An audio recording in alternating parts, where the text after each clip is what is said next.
Dad Pod? Just a video thing as well. Does have a name? Podcast? Midlife crisis. Paddy Daddy. Midlife crisis. Dadcast? That's not bad, actually, yeah. Welcome along to this week's Dadcast. It's great when you come to work and you feel like a parent, where you're trying to arrange this for a very specific moment in the day, and two of our colleagues are like, I'll breeze in at 5 past, just like my children. Adrian and Nathan, welcome to the show. I went to the sandwich shop is what happened. You're a bit late. I mean, you strolled in. I have a genuine dad excuse in that I was minding my daughter. I was waiting for my mother-in-law to arrive. The second she arrived, I got here. Oh, mother-in-law heat. That's the first time that's happened. She wasn't late. She wasn't late at all. She was on time, but you were late. The bus is just mostly it's you that I had the concern with. Look, everybody who's watching this on TV sees that you've got a smoothie in your hand. Smoothie is pretty good. And you're late. It's like arriving into work late with a coffee from a coffee shop is like... How much of your sandwich did you eat outside? The sandwich shop was a bit like Nathan's mother-in-law. It just didn't exactly work to my timeline. Oh, so the reason that I'm so scundered with this is that we've got visitors, ladies and gentlemen. We've got visitors, and you're always supposed to be in your best behaviour, children. When we've got visitors, Peter, you're very welcome. Thank you very much. Peter Cosgrove is the author of Family Fun Unplugged. My copy is dog-eared. You can see it here, because my kids have loved this. It's your second book, and it's out in all good bookshops now. It is, yeah. First one went very well, all about getting kids off screens, getting them to interact with each other and their parents, and probably most importantly, feeling like the smartest person in the room. So they enjoy it, and it hopefully gives them a temporary reprieve from being on their screens. Yes, that is the kind of the desire. How does it work? How does it actually? How do you get kids off screens, Peter? So solve the world's biggest problem for us. Well, the first thing is people hear it and they go, well, what? Like, no kid's going to read a book. How do you get off screen? They just put it down. You know, as someone said to me recently, kids say books smell like old people. They literally have no interest in books whatsoever. So what you got to do is actually give them a reason where you show them an activity that is more fun than being on their screen. And actually, screens are fairly solitary, and you actually see a lot of kids scrolling through. They're not looking like they're really enjoying themselves. They're just passing time. But actually, sitting down with their parents seems like the worst thing in the world. But if you create a family game or a brain teaser or a challenge or a magic trick or something, suddenly they all want to do it. And if one person does it, can I have a go, can I have a go? And that's that kind of experience we probably all grew up with, because we didn't have all these other things to do. So the kind of book is mainly from a family of 9 children. So, you know, when you're on family holidays and it was raining, you had to work out things to do. Yeah, we would tend to get in the car and go home if it rained. That's my recollection. We tend to either annoy the shite out of each other or beat the shite out of each other. We did plenty of that as well. But there were those rare moments where you were actually sitting around the table and actually enjoying yourself. And you know, I've actually done this now with loads of my friends' kids. So they come around for an early dinner, and then we pull out the book, we do a couple of the games, and suddenly everyone's around the table and they go, can we do more? Can we do more? And these are kids who spend 18 hours a day on Fortnite and these sorts of things. So it is possible. You know, it just takes a little bit of preparation and not come in here for the best day of your life. You just have to gradually bring them into the room, get one of them interested, and then what's going on in there? What am I missing? And then suddenly they all come in. When did the first book come out? Came out about this time last year. Okay, all right. So a quick-fire second book is a good sign. Yeah, well, I mean, to be honest, I had loads of ideas. You do the first one, and I said I can only put a certain amount into it, and then secondly, lots of my brothers and sisters said, you didn't put this in, you didn't put that in. What about that? So I have a big kind of well of people who can tell me about other things to put in, and then say, well, that was mine. That was mine. I told them that one. So I have friends as well who, like, some of them, a lot of them are kind of like family games they actually do around the table as well. So, you know, you might have an idea of like 12 people sitting around there. Real simple ones where everyone picks a famous person. You have to guess who the other person is. Kids love that game. And one of the reasons they love it is it's just as easy to win the game if you're 8 years old as if you're 80 years old. And kids like the idea that they've as equal, or because there's a little bit of memory involved, they actually are probably a little bit better. So they like that. How old are your kids? And mine are now 14 and 16. Okay. Yeah. So do you get them unplugged at any stage, or is it too late? Jared, they're lost. The lost generation. This is the goal of 7 to 12. No, genuinely, we did do a pretty good job on it, but you know, people say to me things like, I do a lot of talks now in schools with the book. I say, how do you get kids to read? I said, you're not going to get a kid from about the age of 12 to 18 to read. The screens are much more exciting. It doesn't mean they'll never read. It means they'll probably go back to it. But you can't compete with the screens. And I always start by saying, like, we're addicted as adults, and the first thing we need to do is at least admit we're addicted to our screens. And if we do, because if I listened to some of your Dadcast before, and you were saying about, you know, trying to come off Twitter, and I've done all those things. But most people I talk to about how you get rid of addictions on phones, most people don't want to know. It's kind of like giving up alcohol for a month in January. Everyone goes, what are you doing? Go back, have a drink. Yeah. You know, it's too bad for you. You should do a little bit. So when you start telling people about ways, everyone goes, oh yeah, I don't want to really think about this because I probably am addicted. So you do think that there is a way to get off this, to wean ourselves away from our addiction? Well, I'll tell you the 4 or 5 things I did. One, I took all the apps off my phone that are the addictive apps. So let's just say Twitter. So it's off my phone, but it's also, my son has my password, so I can't get onto it in Safari, because we all know that's a terrible experiment. Well, that's what I've done. But I can go on to but Twitter. now I'm just on the... Yeah. So it takes twice as long. No, so you don't go onto Safari either, but you can go onto any time on your desktop. So you can go to desktop, so I can go on Twitter when I want. I just can't access it whenever I want. Same with Facebook. I don't have any news apps on my phone either. And what you realize is every single time you're bored, you just look down at your phone. It's like, it's the reason when you're bored, you're in the lift, you're waiting for 2 minutes. That's for second, get rid of all push notifications, and the only one you should see is text, phone and text, everything else should be. So then you're kind of in control of your phone, not the other way around. The third one, which most people can't do, is just taking the phone out of the bedroom, which people say is impossible. It's the usual, how'd you wake up in the morning? The same way you used to wake up before you had a phone. Yeah. And if you can't do it, it's just putting the phone further than arm's reach away. So if you really feel like I'm a precious parent, what will happen if something goes wrong? We do that, and that's the thing. So those are the main things. There's probably lots of other ones, I would say, but if you can do those 3, you're in a better state. But the last one is probably, if you want to get off your phone, you got to do more things. I talk to a lot of adults, and they say, oh, I expect to be on email all night. I said, well, if you're going for a swim, you're not in your email. If you're coaching kids in GAA, you're not in email. So you're generally on your email at night when you're sitting at home on your couch. It's funny how we talk about kids being in crisis with the amount of screen time that they have, but ultimately they're just copying what they see. It is monkey see, monkey do. Yeah, and you know, all the first book, when I was talking to everyone, I said, look, this is about parents' behaviour. Change your behaviour, you'll change your kids' behaviour. Why in God's name would they come off their phone if they see you coming straight home from work? And a lot of people haven't even got out of the car, and they're still sitting in the car for 10 minutes on their phone, and then they're coming in, and then they're on their phone. And then, as one person said to me, a great way of doing it for your whole family from now on is every time you go on your phone in a family setting, you have to say to everybody, I'm just going on to check the weather on our holiday. And everyone goes, okay. But if you go on, I'm just going on to mindlessly scroll on Twitter while you're talking to me, you might go, actually, this probably isn't a good use of my time, or a very fair use of my time. So once you actually call out what you're doing, it makes you a bit more conscious about what you should be doing and what you shouldn't. Are you saying to lie to people about what you're doing? You could lie to them. I'm actually doing something really productive here when you're not. Yeah. Just so we're clear, though, it is still okay to sit in your car for 10 minutes and scroll through your phone before you go into the house and face the children. Take a longer route home. Yeah. That's another issue. That's nothing to do with your phone. They've done lots of research in car journeys, and they found people don't want a short trip to commute. They've worked out that 20 minutes is actually the time people want. Too short is like, no, I need a little bit of time on my own in the car. It's amazing. Yeah. Was there a flashpoint where you suddenly decided you needed to write a book like this?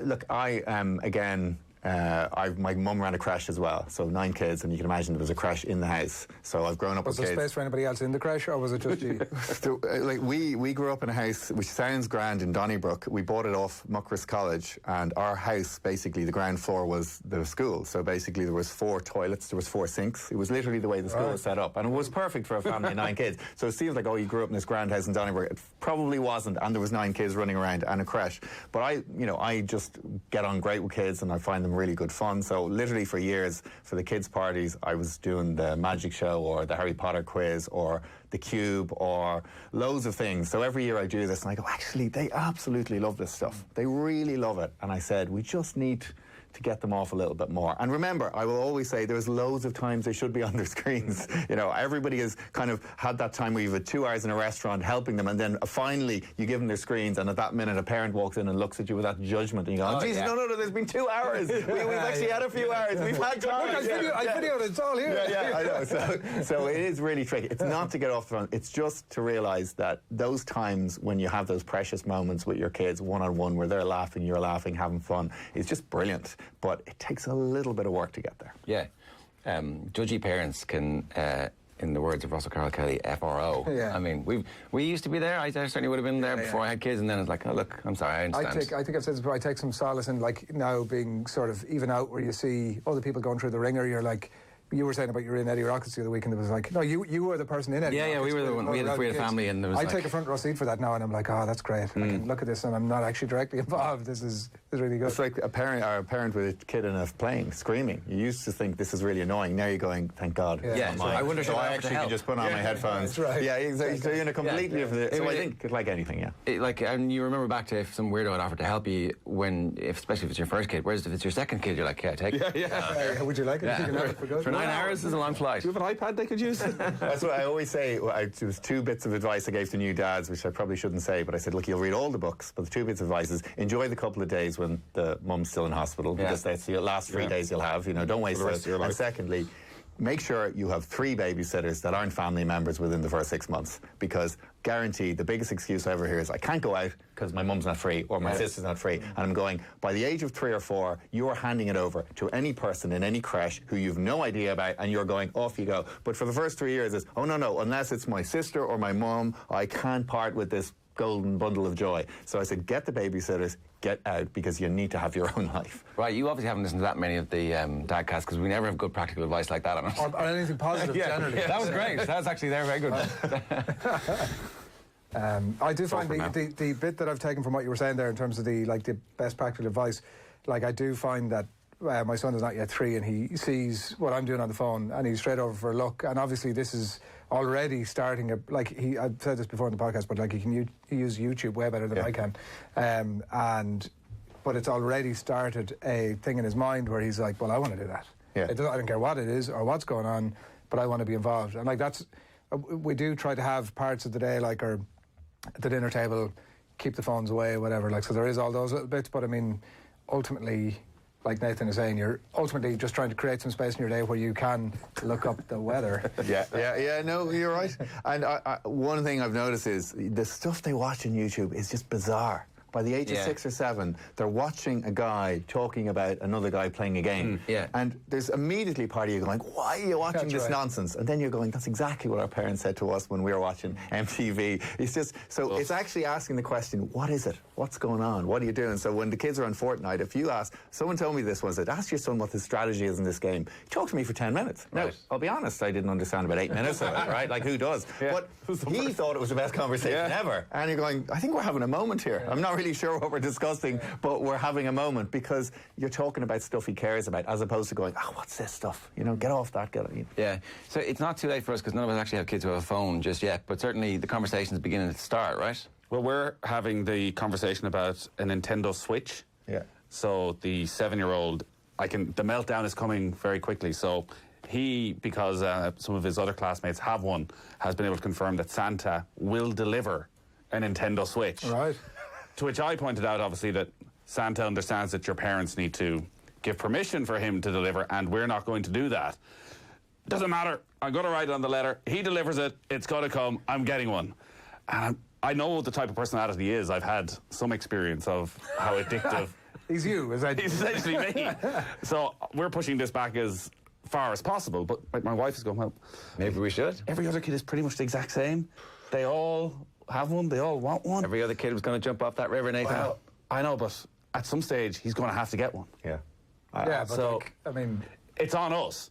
If we were good parents, he could have the Switch. Kick that. Doesn't mean you shouldn't try and kick it down. But that's my attitude is, let's just have the row and keep pushing it back for as long as possible. Or maybe should we give it to him and just be good parents and actually restrict his access to it? Is the act of the row worth having? Do you know what I mean? You can't just have everything you want.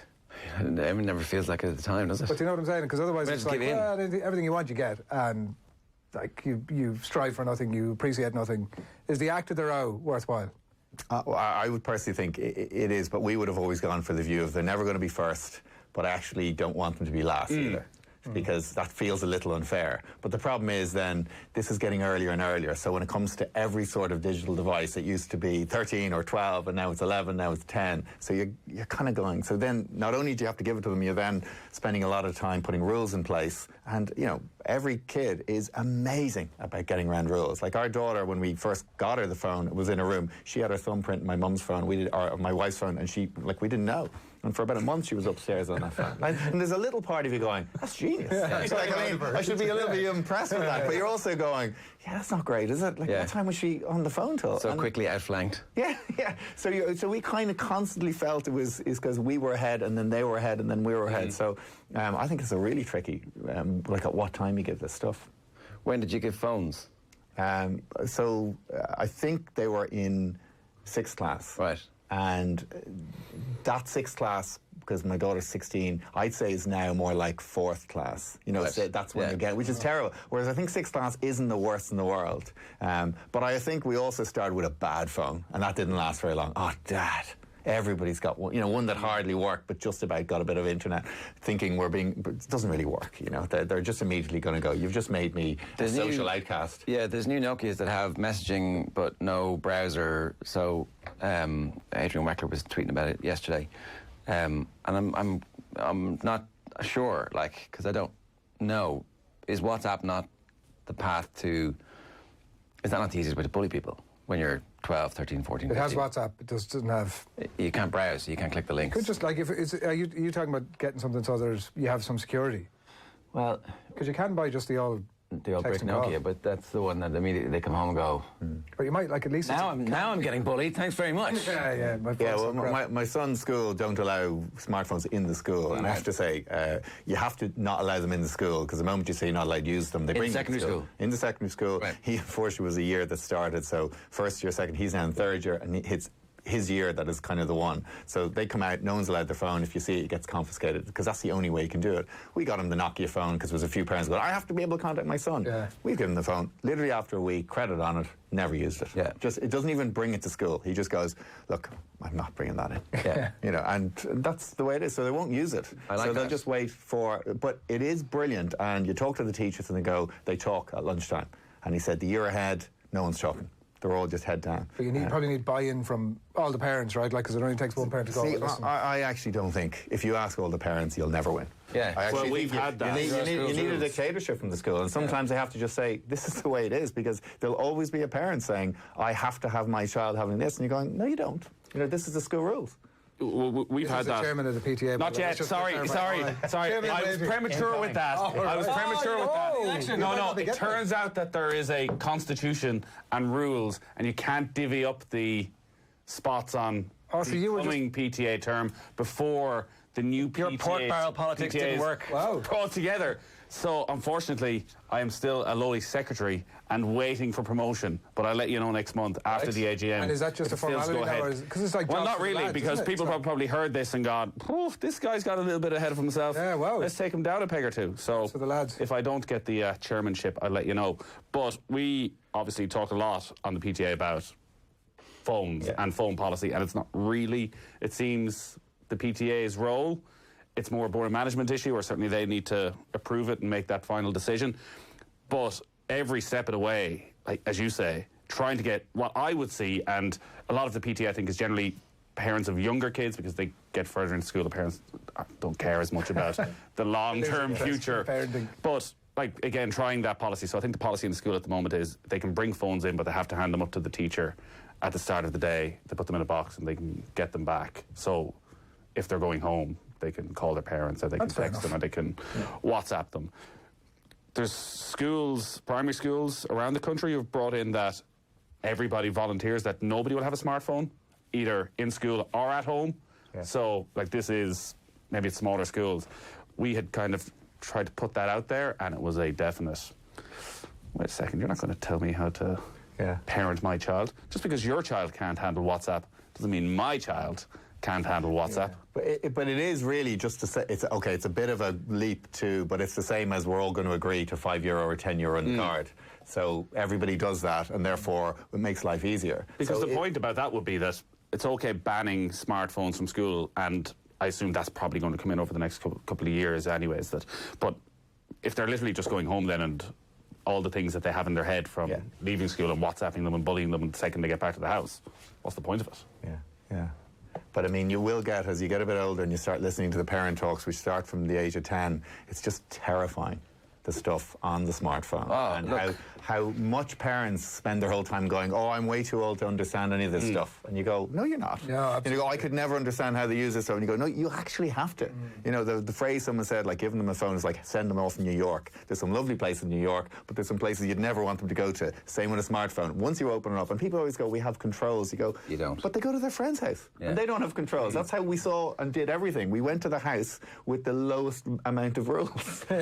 And that's where you got everything. Yeah, no, exactly. We had Niall Breslin, and he was saying that the charity that he works with, the Lust for Life, did a survey of secondary school kids, and they asked, like, what is the thing that you're most concerned about and that causes you most anxiety in life? And he was getting myself and Tommy to guess, and we were like, is it bullying? Is it social media? Is it eating disorders? And none of that. It's porn. And it's porn on the phones, and it's an absolute epidemic, and the kids don't have a clue how to deal with it. And, like, that's got 12, 15-year-olds, they were the ones who he'd been asking for. And, like, it's all on the smartphone. I mean, obviously it's on the laptop as well, but Jesus. Yeah. We haven't got to that stage of the Dadcast just yet. Well, for our PTA AGM, we actually have somebody coming in to speak about all of this, smartphone policy, what other schools do, and I guess to scare the living daylights out of, as you say, an awful lot of the parents who are kind of going, no, my kid, he's not into that. No, wouldn't have a clue how to get near it. Yeah. Do some puzzles on us, so... So these are simple ones. So the kids are just as good. So if I said a woman has 7 children and half of them are boys, how is that possible? 2 sets of twins?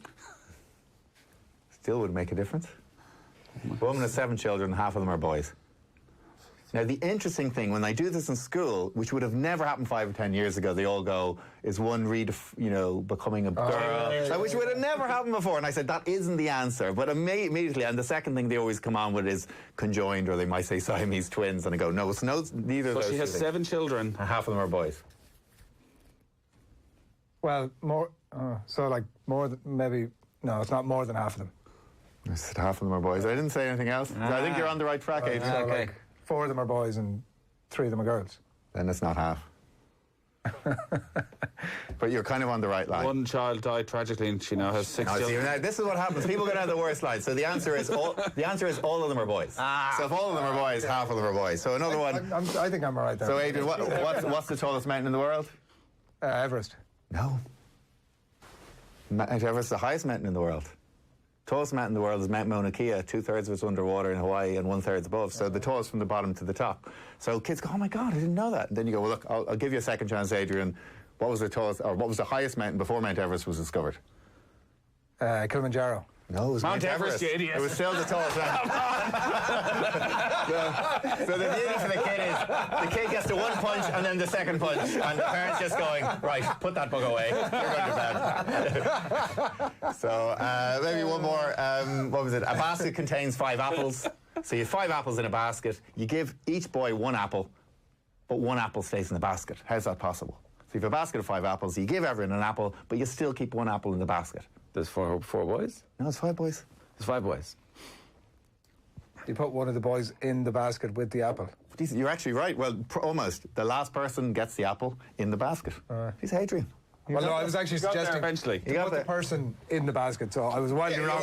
You were trying to do something a bit different. Inside the box. But they're the easy, this would be the easy ones. So, well, no, there's teasers, but some are conversational ones. So this one is, more for parents, but actually a lot of them are more adult than you think. So imagine this is a conversation you had in your house, that somebody knocked on your door after a month and said, I'm really sorry to tell you this, but we gave you the wrong baby at the hospital. What? Yeah, we gave you the wrong baby. This is the right baby, right? Now, the other family will do whatever you want to do. So if you want to swap and take your own baby and give the other one back, that's fine. You won't get to see them again. And the question is, at what stage would you swap? Like 1 week, 1 month, 6 months, a year? What would your gut feel, Nathan, be? Right now I'd swap. What have you got for me? Do you get a list of, like, talents and sleep patterns and all of that? That's what people say. Can I get to look at them? But the point of the question isn't really the answer. It's showing the kids that there isn't an answer and that they actually have a discussion. And they start saying, like, I had a friend who goes, 18 years, I still take mine. I only want my own genetic code. We're all laughing. What are you talking about? And someone else would go, I could never answer that question. No, it's a hypothetical. No, I can't, because it's as if I'm being disloyal to my kids. But it's just getting to see that, like, we're in a world of bloody Brexit where everything's either one side or the other. There's no shades of grey anymore. So it's getting them to have these conversations like this where they realise there's dilemmas out there where there isn't an answer. But you get a really funny conversation around the table. So that's kind of one of the chapters, which are all about that sort of stuff as well. And 5 or 6 year olds will give you brilliant answers that you wouldn't expect. My 3-year-old might wind up my 5-year-old by going, yeah, you can go. Yeah, exactly. And then outside that, we would do things like, so if, let's say you're in midterm break and you're sitting around with the kids, one game that we play, which we just call real life Cluedo. So you know the game of Cluedo, everyone's played it. So you get 3 bowls, people's names, people's rooms and objects. So you might pick out chair, kitchen, fork. Right? And that's what I pick out. And then sometime in the day, I have to hand you a fork in the kitchen. It seems like such a simple game, but you play it over the day, let's say Christmas Day, and it is so good when, people get very inventive. Nathan pretends to give you the fork, but then, don't be worried, then I'll give Jared the fork, and then suddenly you're out and you're dead. And obviously the kids take this really seriously, and they love to kill their granny, and the granny often gets really upset. How could you do this to me? I'm your grandmother. So it's a game. This is the way we play. But you can get a full day out of this, because obviously that game wouldn't work over half an hour, because everybody's constantly trying to do it. Yeah. But you just do it over the day, and over the day people forget about it. And if all the rooms are common rooms, so obviously you pick the kitchen, the living room, the garden. You don't pick the bathroom, and you don't pick items like a toilet brush. You pick remote control, plate, fork. And people just have an absolute ball. And when it gets down to the end, the last, that kind of stuff, it's really funny. I can see how that would work on holidays when it's raining as opposed to driving home. It's a much better idea. I would say that, I would have always said, we grew up with big families, so lots of people like to come to our house because there's always things happening. One of the stories my friend loves to tell is, we're sitting down, there's 12 biscuits given out for dessert. There's 11 in the family. So one of my brothers grabs one of the biscuits, licks the side and goes, now that's mine. And everyone's like furious. Geez, I should have thought of that. Then my dad picks it up, licks the other side and goes, now it's nobody's. As I always say, I still think the biscuit was eaten. But one of my friends is sitting there at the table going, this is like a madhouse, He said, literally you would eat so fast and he'd kind of be there and you'd be staring at him, are you finished? I've hardly started. Don't get up off the table or it'll be gone, that sort of thing. Well, listen, best of luck with the book. It's called Family Fun Unplugged, and it's available in all good bookshops now. Peter, thanks very much for coming in. Is there a third one in the works? Is that what happens? We'll wait and see how this goes. As you just finished one, you can't even think about the next one. We'll wait and see. I think there's plenty of room for them, yeah. Yeah, no, totally. Best of luck with that. We're going to take a quick break. We'll be right back after this. Dad Pod. Just a video thing as well. Does have a name? Podcast? Midlife crisis. Paddy Daddy. Midlife crisis. Dadcast. That's not bad, actually.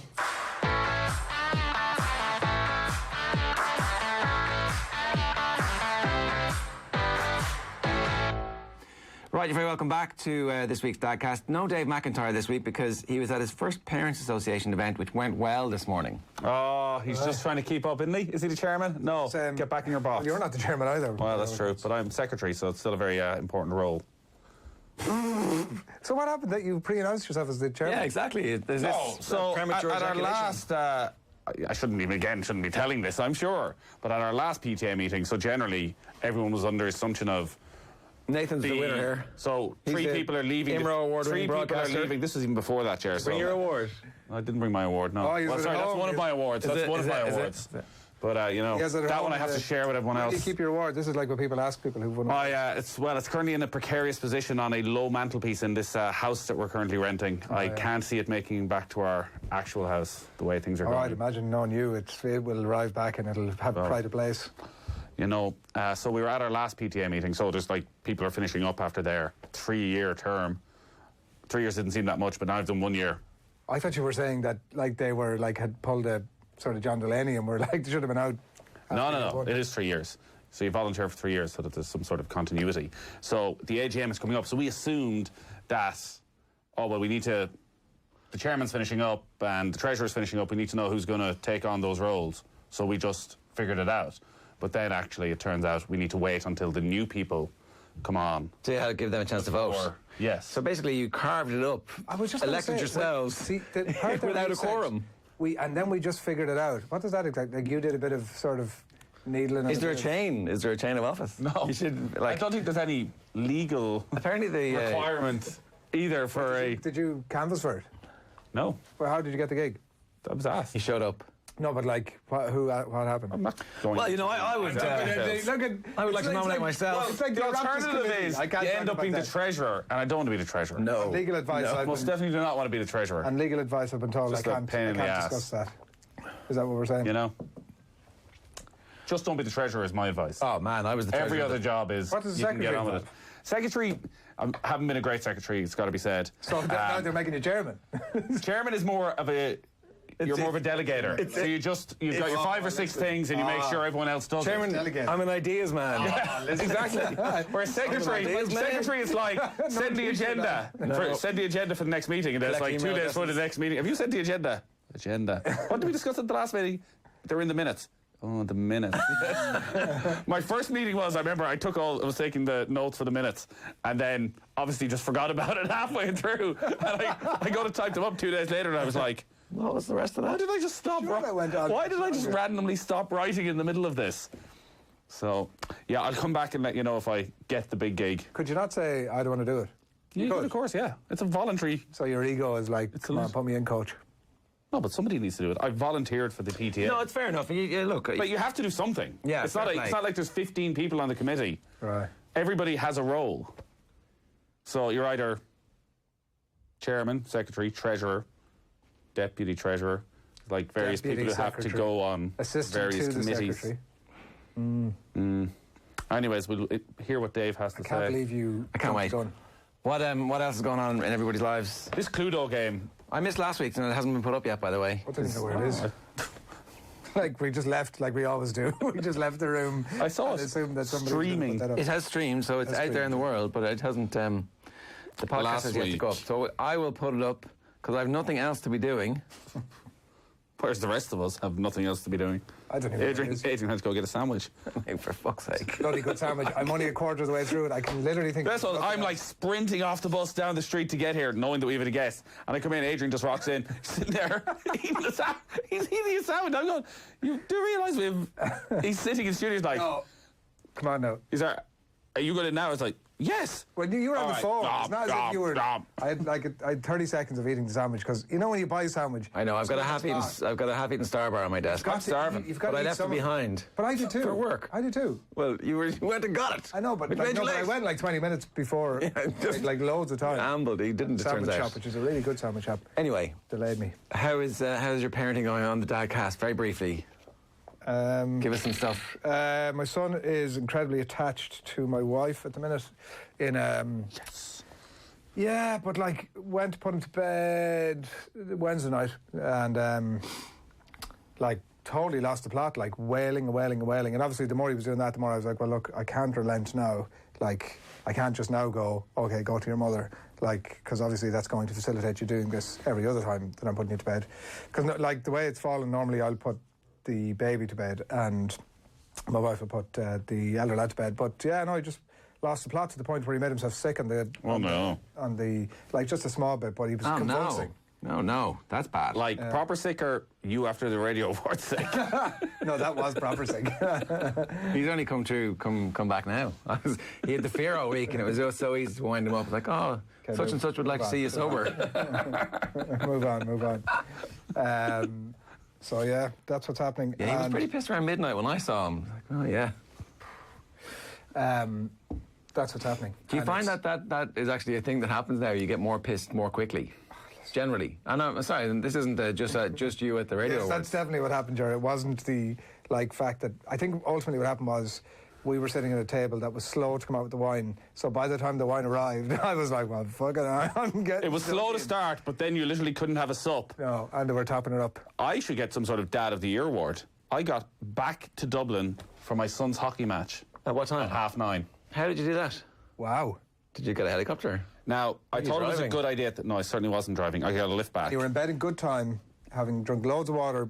3 o'clock, half No, 3. I you said somehow you were somehow re-emerged.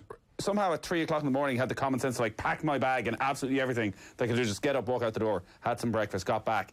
I thought I was doing a good thing, but then I arrived there and you know it's sunny, it's early in the morning, my eyes are as bloodshot as can be. I am stinking of drink. And I'm like, rather than being Father of the Year, everyone's like, who is this alco that is rocked up at half 3 You just whipped out your award and went. Got to lift back up, obviously. That was the... I did get a lift back up. Yeah. No, I actually did get a lift back up. Great. What happened to me that night was, so my wife was gone to a wedding, so I came back, like, not only was I... On the Saturday? Well, you were responsible for the kids. Yeah. Had to look after them. Oh, no. I was putting them to bed that night. Like, my son would be typical of any kid of his age, not particularly interested in anybody else apart from himself. Was putting him to bed that night, and the last thing he said before he went to sleep was, "Are you okay, Dada?" Oh my God! He went, "Are you okay, Dada?" And I, like, a little bit of a tear started to roll down my cheek, and he went, "I'm just going to give you a hug." Oh, Jesus You Christ! basically spent the whole day lying on the couch while they played around you. Couch, toilet, couch. Oh, no. Couch, toilet. Is that the couch to 5K? Yes, I did about 10,000 steps. 10,000 steps, great day. If only the actors in that ad were any good, it would be so That would have been it. That was it. That was it. And you were saying to your son, "Oh, it was a great night, son, but it just wasn't worth it, was it?" And he's like stroking your face slowly. He was. Oh, Dada. Oh, Dada. Oh, it was like... It was Who's bad. that at the door? It's either Deliveroo or the guards. The last, I told you about the last time that I was hungover at home. Did I tell you that story on this? That it was during the day. It was like, it might have been out on a Friday. I'd say you were working from home. It was a midweek day. Go It was on. like a Saturday. It was like a weekend day. I was at home, and I had a lie-in because I was hungover, and so my wife had been up early, and it had come to the middle of the day, and so she went back to bed. So I was kind of pottering around the house with the two kids, and the doorbell rang, and I was like, I found myself having walked onto the hall and caught the eye of the person on the other side of the door before I realised, why am I going to the door? This is such a stupid idea. What am I doing? I'm not expecting anybody. I should have just stayed where I was on the couch. Opened the door, and this guy, there was a guy in his like early 50s, his 8 or 9 year old son, I'm going to say, and then a guy in his like 40s, and the guy goes, the eldest guy goes, "Oh, you weren't expecting us today, but you know." Heard the good news? This sort of thing. You weren't expecting us today, but these were the very words out of his mouth. "But do you think the pain will ever go away?" I was like, Come on in, have a cup of tea. I was like, something the gods have sent you, and he's like, they have. To be honest, I can't see it leaving any time today. And so we had a bit of over and back, short over and back, where I said, "Sorry, who are you?" And he was like, "Oh, they were, I think, from Jehovah's Witness, maybe." Right. Some religious group. And clearly called to the wrong door. And had said, look, to be fair, I was, like I said, listen, it sounds like you've got a really positive message there, fair play to you. Thanks for calling and all, but not for me, pal. And he went, "Just to let you know, the pain will end." Right. I went, "Thanks a million." And like, before I have McDonald's. Delivery of McDonald's is very dangerous, isn't it? I've never used Deliveroo. No, I didn't either, but I hear they're great. There are other. Since that chipper down the corner, Oh, man. I was in here on Saturday going, there's "Oh a my Korean chicken place across the road. You weren't into chicken burgers, and you can't have the buns either, can you? God, no." Oh, Is that? Oh yeah, lovely spot, yeah. chicken kimchi or something. Sue. No, not soup. But anyway, the chicken rolls over. It's like they beat it down so it's in the scallop, and you have to eat out the sides. So I was been doing that a bit recently. Not on work days, obviously. Is that it? Or are we done for this week? That's pretty much me. Yeah, no, I'm tired. My daughter will not sleep. She's putting us through hell right now. Right. We're at such a dangerous stage because she's in the room in our little house. She's on my wife's side of the bed. Oh.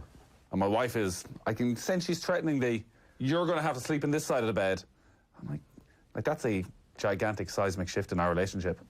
I've slept on the right side of the bed for as long as I've wanted. The right side is always the door side, right? Generally. Or maybe, wait now, which side are we looking Well, at? are you looking at I'm the looking bed from or with your back looking to from the the bed? bottom of the bed. I'm on the right-hand side. From the So you're bottom looking of up towards the bed. So you're facing on to the headboard if there was one. Yeah. And you're on the right-hand side? Yes. Okay, well, that's the left side of the bed. So I'm on the left side of the bed. Always the furthest from the door. What's the... Well, because ultimately, if you're on the other side, when the mama happens in the middle of the night, you're like, Yeah, that's a good point. You're close to the door by about a centimetre. no, because you got to get up and go the whole way around. In the dark, you'd never know what piece of shit might be lying there that would break your toe. I mean, obviously, there's nothing on the floor, but like, there might be. Have you got a Fitbit? No. Because I've got an Aura ring. Fitbits are the key what? to... An Aura ring. Have you got cream for that? Hey. What's an Aura ring? I don't think an Aura ring and the Fitbit are from the same family. No, it measures your sleep. They are. They measure your sleep. Yeah. It's an electronic thing. Yeah. What? Right. Yeah. Where'd you get that? I got drunk over Christmas and ordered it on the internet. And it arrived and you were like, oh, I don't remember this. 5 months later. It takes was about it? 5 months. I'm not going to tell you that, Nathan. You're going to have to look that up yourself. Right. A couple of $100 quid. Because So you get to do your sleep pattern here. The white bits are when you're awake, which is not good. Well, So you want to sleep. see what's not good? I'll show Restfulness, pay I'll attention. show you something. Every fucking night it says pay attention, and I'm like, What do you mean, pay what can I do? You're in danger zone. I'll show you something that's not good. But you don't want to be... For my like, 5 is that- hours and 48 minutes sleep. So the red is when you're awake. Yeah, I'm the same. Look at that. Yeah. That's So so she woke last night at 2:45 and went back to sleep at 4:15. That's not great. And why are you both awake? Surely one of you is taking Can responsibility I not for just this. make a point? Because- Is that not just stressing the two of you out more than... No, No, it's because not. it's great for one-upmanship. So my wife's like, oh, I'm so tired. And I'm like, oh, did you get 5 hours and 48 minutes sleep last night? No, I think you'll find you got far more than that. So, How do you know? Because she doesn't have one too. no, because she was in bed earlier. It's like having an alarm in your therefore- house. It's actually not really that worthwhile. Because It's you totally see- worthwhile because you wake up some mornings and you're like, oh my God, I didn't sleep last night, I'm dead. And you look at it and go, actually, I got an alright sleep. And then you're like, okay, then- stop whining. Yeah. Conversely, oh, I got a great sleep. Oh, I didn't really sleep that much. No, but if you feel good, you're not going to, like... So it gives you a sleep score. Maybe so on, glass half empty man in corner. No, what I'm is saying like, is the opposite. the key to this is obviously going to bed early. Yeah. So the one night in the last 3 weeks I've got 8 hours sleep was on Monday night when I went to bed at 9:30. Look, 9:30's our bedtime. So Did you I did that during the week, but not more by accident. no, I actually went to bed early. But by you see, accident. Yeah. why this is so good is, so say last night when my daughter was awake for an hour and a half, ordinarily in the bad old days, my wife would be making the accusation that, well, you were asleep the entire time she was awake, you just turned over and you were asleep. Whereas now I can go, well, excuse me. What I was doing was I was faking it. I'll have you know, I was awake. all that time. And the internet proves it. I was quietly judging you for not getting her to sleep. In your face. It's a little victories, but you know, Celebrate just brings me back to a level. That's funny because it's 100% true. Yeah. Right, well, what are you going to do about it? I don't know. I think we're going to have to discuss it this evening. We don't have too many options because we only have 2 rooms. Right. So I'm suggesting we put her in the bathroom. For the night. Sure. Is it? But it's cold in the bloody bathroom. that's not good. Cold, yeah. Yeah. So you can't do that. She'd be blue in the morning. I was suggesting I go and sleep somewhere else. In the bathroom. In the bathroom. Like a hotel, Even if it is. hotel off the road. I'm altering on the cheap rate. The mother-in-law. Right. It's a house in Dublin is what I meant that you have access to. Yeah. I don't know. I just can't figure out. Maybe she's teething or something. I don't know. I mean, she probably is, right? She's only 9 months. She's just so odd. She's like boxer in the 11 middle months, of the night. No, she's 14 months. Right. Punching the face off you and laughing, and I'm like, In the bed. yeah. Oh, and Thinking it's hilarious. can you not get her? Are you putting her in So the we're bed? putting her back in the bed, and it's like full on. Why are you putting her in the bed? No, putting her back in her cot. Sorry, full on mental breakdown. But she's literally 2 feet away from us. Yeah, so she's standing up going, Can you not put Hello. your hand out? Can you not like pull her in close enough that you can touch her with your hand or something like No, that? but she's standing up. She's like literally Ah, right. getting her soother. You're in bed there. Smack, boom, direct hit. Teddy, bang, direct hit. Oh, that's the Teddy I need with me at all times. Why'd you take that Teddy I need? I just, oh my But then God. you give it back to her and she just fling it back at you. Yeah. So, like, she's on top here. She she's has starting to full speak then at control 14 of the- months, is she? Yeah, she can say, not so much speak. She can respond to words, though. Like, she knows where her toes are and her nose is and that sort of stuff. But she can say dada. She says Zach. That's about it, I think. She may not say those things. But Maybe not. I can't figure out how we end this while she's in the same room. I was away for the last weekend. I was on the junket that you were on the last time. Great lads, great delight for you. And Tell us some more about it. well, I missed my daughter's birthday. That was But you still waited up and you went. that was pretty tough. Well, I had to. I mean, You could have stayed at home and I could have gone and not missed anybody's birthday. it was work. Did you not say it was work? You couldn't have gone. You would have missed the Imros. There would have been the No, greatest it night of your turns life out that you you missed. can't be saying. You wouldn't? Would you swap that now? What? If you could have gone to the junket? Oof. No, you wouldn't. Well, I went to bed early at the Immers, remember, and was sensible, Adrian. Brought back stuff. None of it any good. What do you mean? I brought back toys, small stuff. They're Christmas decorations, but they're like. There's a Batman. There's one of the Paw Patrols. I didn't know the name. My wife immediately recognised it and was like, "You know, I got the one that he likes." Anyway, she didn't actually say that. She just implied it. There was a Wonder Woman. It was all grand. But then I got there was two teams. So there was like a badge, a Navy badge, and a Notre Dame badge. Brought them back, and of course, I had 3 children. While I was away the next morning at work, apparently all hell broke loose because there were 2 of them. And there were 3 children, so it was like, you never go away again if you do. You should have asked Peter when he was in. I have 2 badges and I have 3 children. How did that work out? He's like, you're screwed. I mean, in fairness, You were an idiot. it was a rookie mistake. So, but I'm gonna risk going away again soon and see what happens. On your own. Yeah. You're enjoying this. Well, you know. Why not? So something going on at home you need to tell us about? This is the Well, chairman I of like- the I like PGA that. here. This is. Just saying there, you know. Our listeners are going to be wondering. You're spending a long I was time. there 4 days, and now I'm going away. I'm going to the World Cup. What about the Wife Summit? That's not for ages. Dad. That's a whole month away, Nathan. Are you trying to pass the World That's Cup in as November. work? Well, it is work. I mean, I could get on board with the. You'd be saying hello to the Irish lads as they're flying home. on the way out. Well, no, if that happens, then Jesus, if they go out this weekend, then this will all look a bit stupid, won't it? Because I won't be home. You go next week. Come on. So next week, when you do the podcast, you have to upload it. That's how that works. Where'd JP go? There's literally nobody out there who is going to upload podcasts for you.